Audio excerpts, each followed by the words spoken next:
Hello, everybody. It's your girl, Angie Clay, and I am back with another segment. This is Liberate and Lather, and you are taking a journey with me and my friends to self-care while you are creating a creative business. So today I have with me Lisa Denson. She is here to talk about her lovely business, Ekocreashunz, and she's going to tell us about the really cool spelling of it too, so you don't get online and start typing it in. And so we're really excited to talk to her today. We're going to talk about building a business, implementing self-care, and how to not have a fixed mindset when it comes to other businesses that are doing the exact same thing. And we're going to get more into that. Lisa and I both have very similar businesses, but drastically different. And we're going to talk a little bit about how we are able to maintain a friendship, a business relationship without feeling competitive with one another. And so we're going to talk about that today. So, hi, Lisa. How are you doing? Hello, how are you? Thank you for having me. Oh, yes, ma'am, of course. I am so glad that you're here.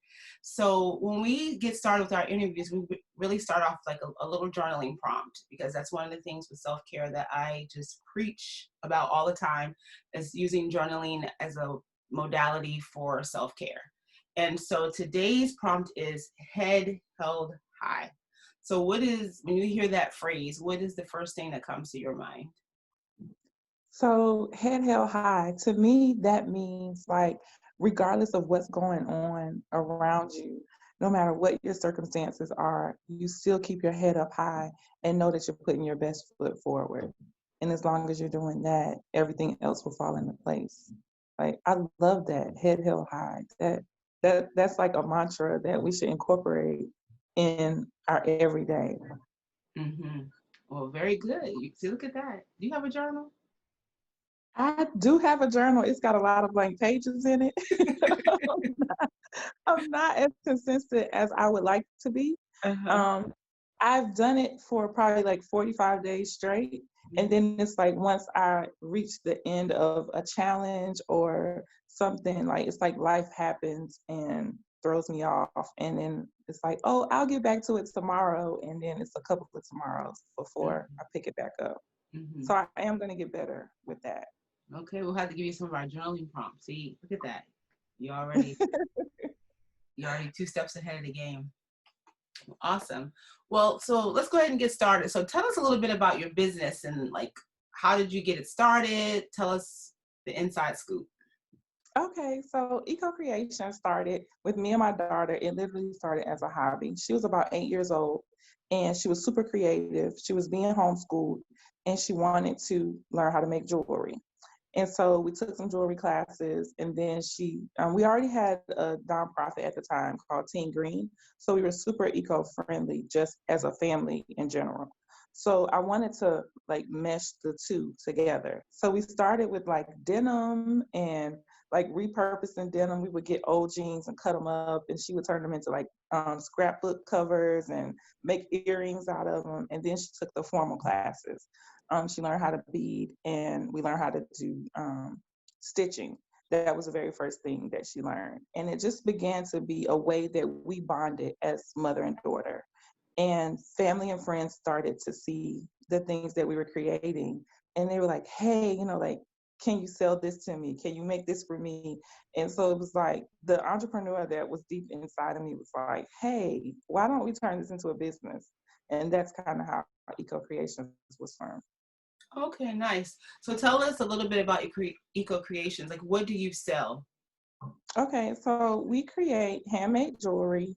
We also do organic bath and body products, and we do custom gifts like wood based gifts that are engraved. We don't do a lot of acrylic, but we have done some acrylic.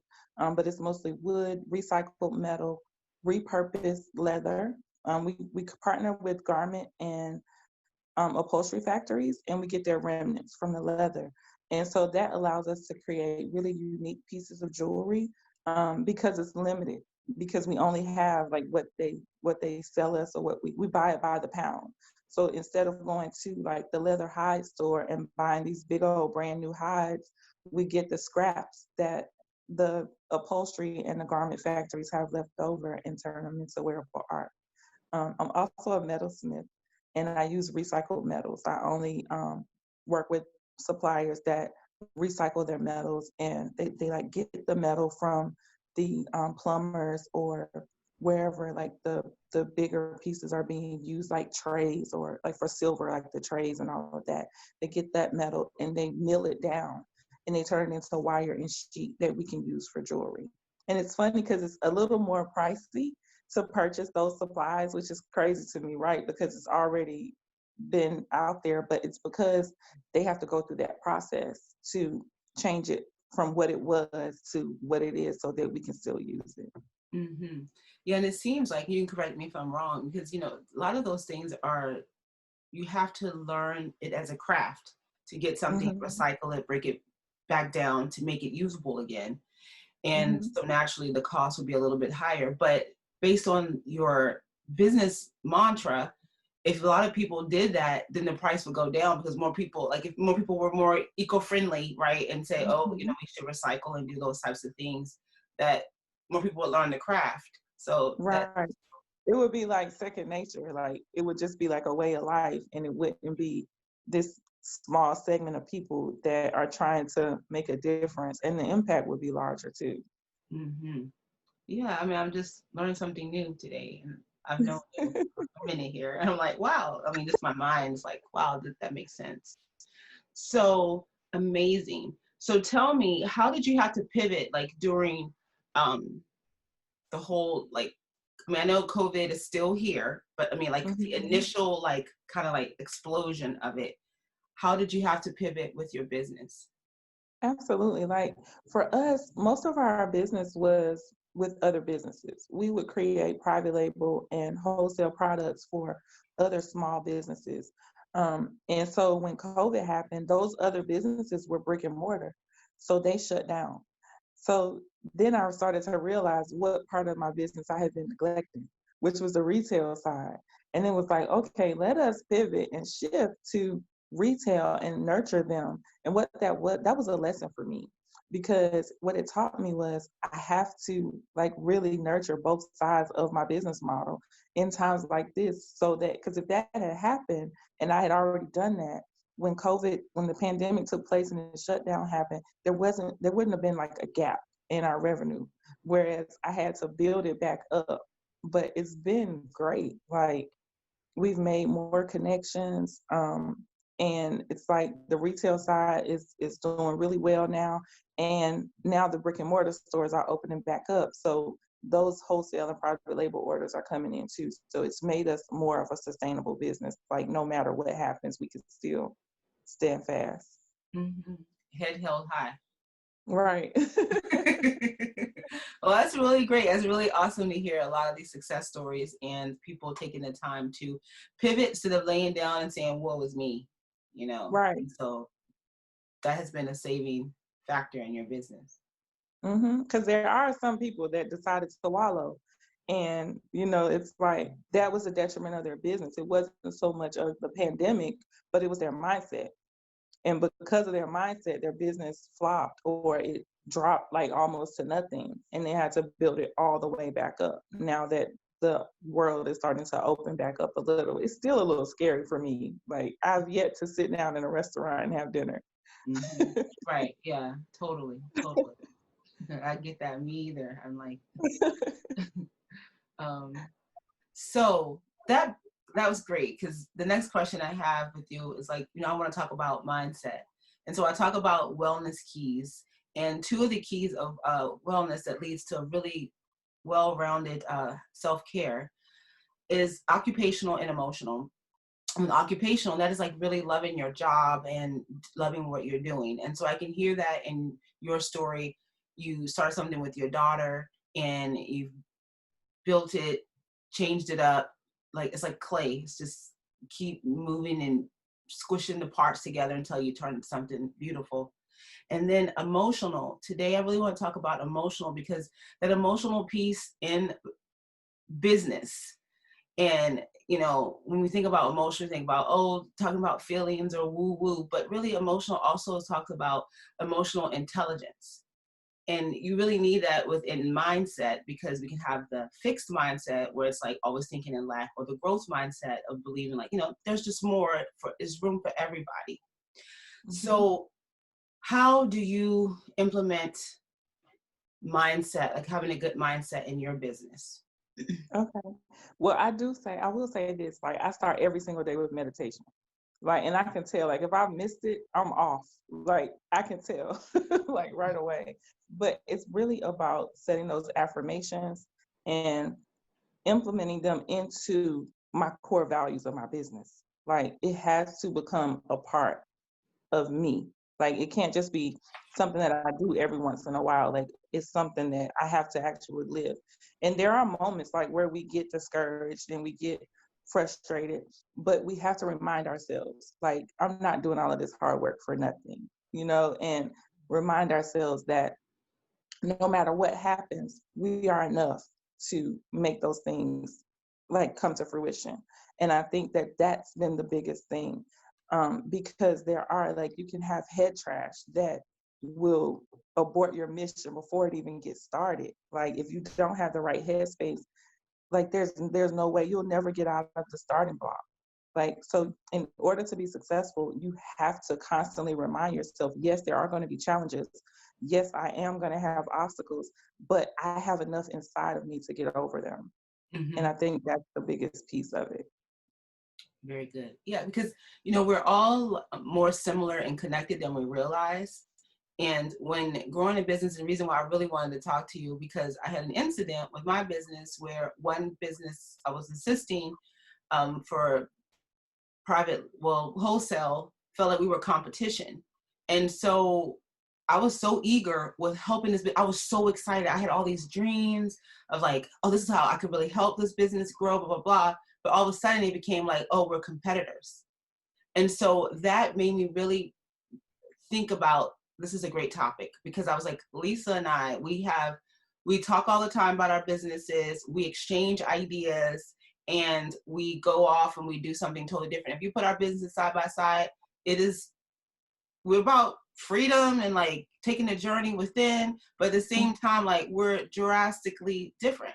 Her business, Right, every time you buy something, they plant a tree. right, So like, our business is like totally different. Her stories, you can hear from the beginning of how she started her business, is totally different. How she comes up with her creative ideas are totally different than mine, even though we're vibing in the same circle. hmm, So I was gonna say, like, the ideas, we all have them. Like, we all have the right, ideas, but the right, consistency and execution is what gonna be the little engine that could, it gets up the hill, and it's gonna be the tortoise that passed the hare. What do you think about right. that? Absolutely, because and there will be people that pop up and try to like completely knock off your business model. And that happens. And it used to frustrate me like to no end. But it would be like people that were like once removed from my circle, but they're close enough to where they can study my every move. And then it's like now, oh, we're ego conscious. Like, really? Like, okay. And that would like really upset me. But it's like, there'll always be one foot behind, because I'm the innovator, I'm the creator, I'm the one that's coming up with the ideas and implementing them. And the people that don't have the passion, they're fade out fast. And so with that, I guess like it's easy for you and I because we both have two different passions. Like you thrive off of self-care and journaling. And yes, self-care is a part of our business model, but like the journaling is like the thing that ties you together. And I think that's like your USP. Like that's what sets you apart from everybody else. It's like, let me show you how you can not only do self-care, but dig in deep inside of you and get those things out. Hmm. And I think that that is like really your gift, and that's what sets you apart from everybody else. And like with me, I think it's the environment, like the passion that I have for the environment. Like I really get irritated when I see like construction sites and they're just cutting down trees and it's like a whole empty lot across the street. Hmm. I used to have a Twitter called I Spy, right? I spy with my little eye. I would run around and just like exposing these big companies And like, there's a whole empty lot across the street they could have used for the same purpose, and became obsessive. So I had to like reel it back in. But like, that is the thing that drives me. Like, I just really want more people to care about the environment. And I think that the separation between us all is what drives us. What's your passion? Like, that's what separates everyone. And that whole crabs in a barrel like mentality, like, we have to get over that, you know? That whoever that business was that felt like you were becoming their competition, instead of looking at you like a partner, which is what the way that you wanted that relationship to go, that's something that she or he has to overcome, you know?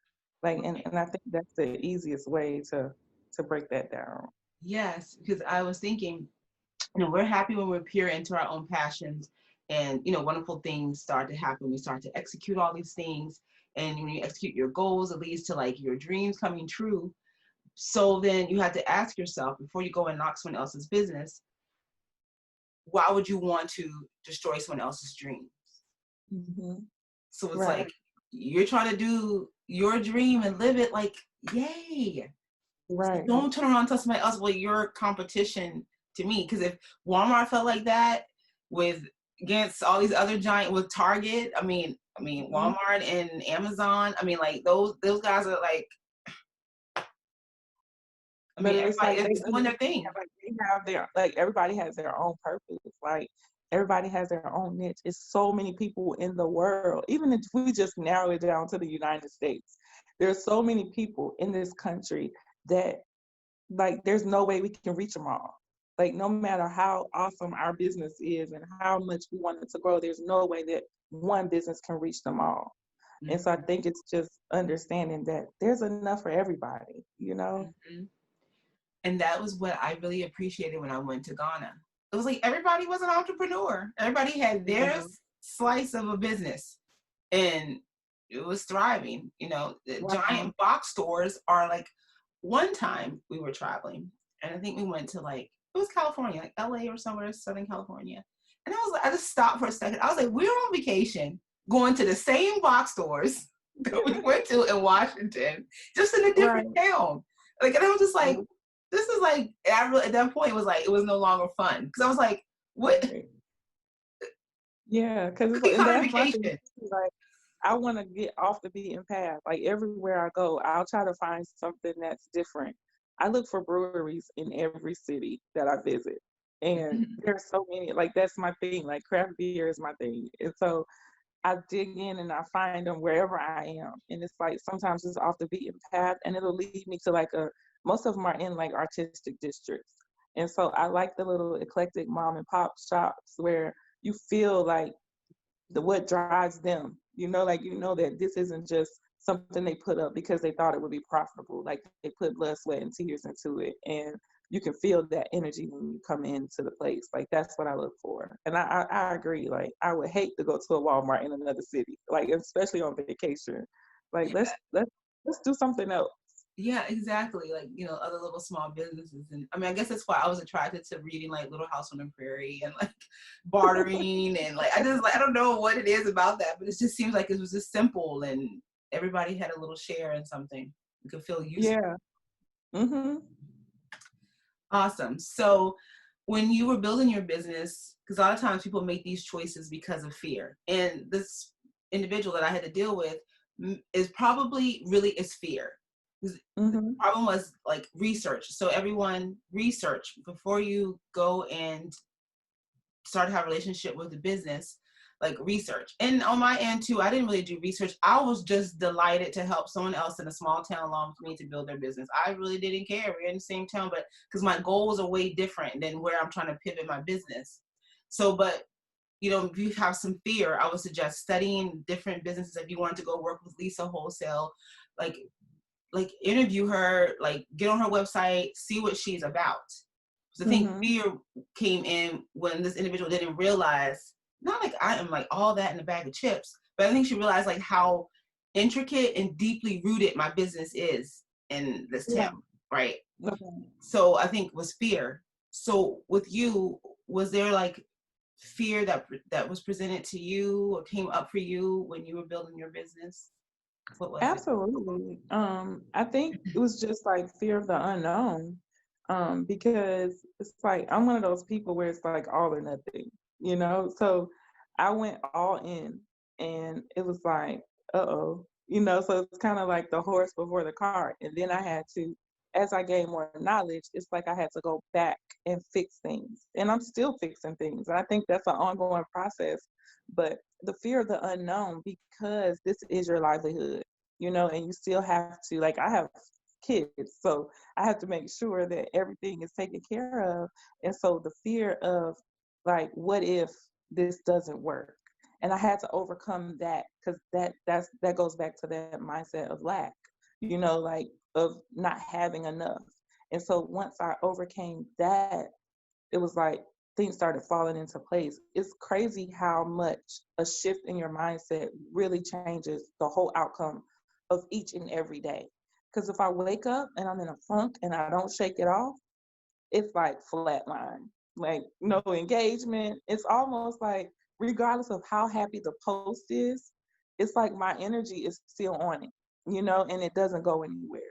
Whereas if I check that mood when I feel it, because that's part of it, like identifying, hey, I feel this coming on and I need to snap out of it.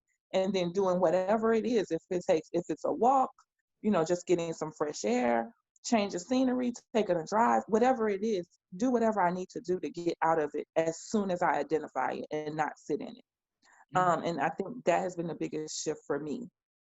And when my mind is right, I can tell, like, everything happens the way that it needs to happen. And so I just have to make sure that I stay on top of that. Because you're right, like, fear is like the killer of everything. Fear is the biggest thing that will stop us from doing anything. Like, and I had to overcome that, because that was the one thing that I saw that was the biggest obstacle, especially when the pandemic happened. I was scared. I was like, oh, what am I going to do? Like, we have to do this quickly, because it was the beginning of the year. First quarter is usually kind of slow anyway. And Yes, ma'am. so this is the point where we're projecting this is going to be the biggest quarter, like, because everything is opening up, it's warmer outside, people are out more. And so this was going to be like March. That was like when we were preparing for April. Remember, like, we were Yes, getting ready yes. for I had my big spring. show in Tacoma the weekend that Right. everything went boom. Everybody, right. Everybody's preparing markets and everything. And it was just like, no, you're not doing any of that. Mm-hmm. Mm-hmm. Because this is the year I was going to do a couple of festivals, and that didn't happen. I was like, okay, that's not meant for me. I'm going to wipe that whole thought from my mind. Like, I'm not even going to entertain that thought anymore. So, yeah, I think that was a big fear. Like, what now? Mm-hmm. Yeah, totally. I remember that for me too. It was like, and one, I was actually waiting to go out of town for a show, and I was getting ready to go pack up the car, and all of a sudden it was like canceled. And then, like, one by one, all of my shows like were. Eh. So yeah, it was Right. just like a moment of like, oh, okay. That little website you tell people about the market, like, oh, you can go check it out, but you really know you ain't got a whole lot on it. Well, that's your best Right. friend now. Right. And you need to pour everything into it, because now this is like the point of contact for people to see who you are and what you have to offer. Mhm. Yes, thank you so much. So as we wrap up, you know, a business really is like almost like you're giving birth to almost like a kid, because it's like you got to take care of it, you have to nurture it. If you're not working Mhm. in it, like, it just like slims on down and just, Right. dies away. So I really appreciate you taking the time to come on and talk to us today. So as we close out, could you give us a few tips on how a person, and us, I mean, all of us, is always constant. So none of us are like ahead of each other, like with mindset, like it's always something that we have to keep. You can have the best mindset today. If you don't keep adding things like positive in your mind, or saying, I can do it, I Mhm. can do it, I can do it. I mean, you could just fall down, become the hare. You can sit right underneath the tree, Right. take a little nap with your mindset, and Mhm. then here come the Yeah, tortoise. you're um, right. with this passion, you're like, wait, what happened? Like, because you Mhm. parked your mindset growth for a little bit. So what are three tips you could give maybe someone that's maybe struggling with it, or just us, I mean, all of us, creative business owners. Okay, absolutely. One, like always be authentic. I think that's the first one. Like be who you are. Like whoever you are, connect, let that be a part of whatever you're trying to build. And you won't ever like feel like you have to put on a different face. You can always be yourself. Like if you start out trying to be someone else, that's going to be a hard act to continue, you know? And it's like now, then you, when you try to get more comfortable, it's like, well, who is this? You know, when you should just be authentic from the beginning. Like, don't try to be someone that you're not. I think that's the first thing. The second one, with mindset, you have to do it the same way you do exercise. Like, it has to become a habit. It's something that, it's not something that you just do every once in a while. You have to like literally exercise it every single day and know when it's going left. Like when you feel yourself shift or you feel those negative thoughts or limiting beliefs coming in, you have to identify them and bring it back into the center. I think that's the second one. Um, the third one would be follow your passion. Like whatever you're passionate about. Like I know I've met so many people that want to be an entrepreneur and they're not quite sure where to start because they like doing a lot of things. And my first question to them is always, what are you passionate about? Like what drives you? What is something that you would do whether you made money from it or not? And then build that. Because entrepreneur is not like being an entrepreneur is not a quick fix. And a lot of people look at us like, wow, you have your own business. They have no idea like what goes into keeping this thing alive. It's definitely not for the faint at heart. And if you don't have any passion for whatever it is that you're trying to build, it's going to end quick and you'll be on to the next. And that's why you see so many serial entrepreneurs because they haven't found their passion yet. So I think that if we follow our passions from the beginning, that you'll see more longevity in in businesses. I just think that's like, I think those three would be the three. Mm-hmm. Perfect. And what do you do for your self-care? Myself, okay, so self-care for me is Sundays. Self-care Sunday is like a holiday in my house every week of the year. And even if there's like something that I'm doing with the kids, from whatever time I wake up until noon, they're not allowed to bother me. Like that's mommy's time. And whether I'm reading a book or I go to the trail or I take a long bath, those are all things like I'm a photographer too. So I love nature and I'll go out with my camera and I'll take pictures.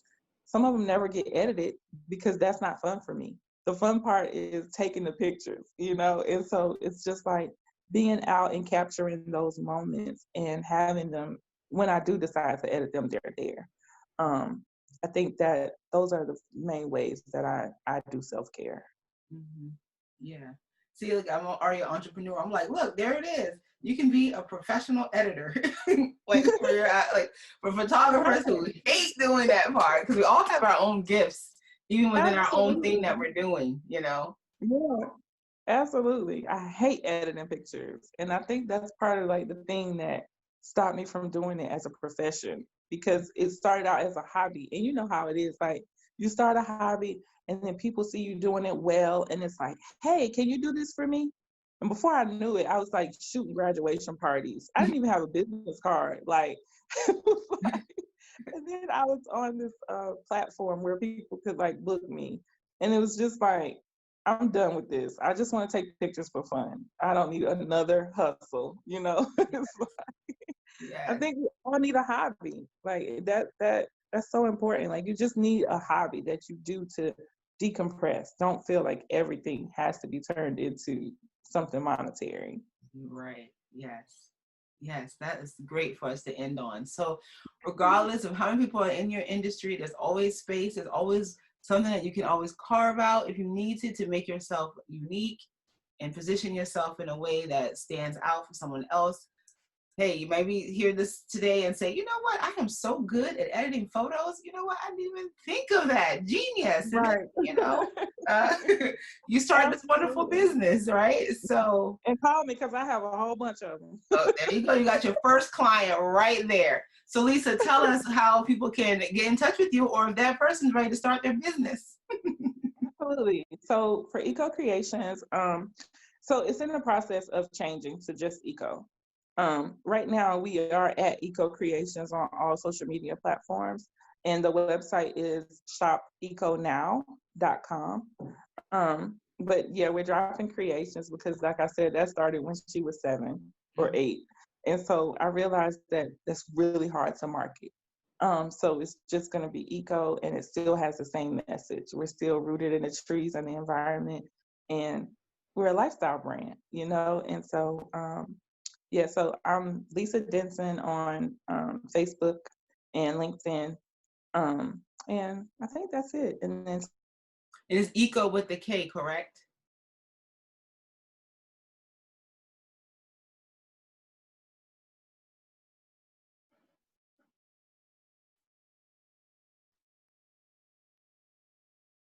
Okay, it's Eco with the K, correct?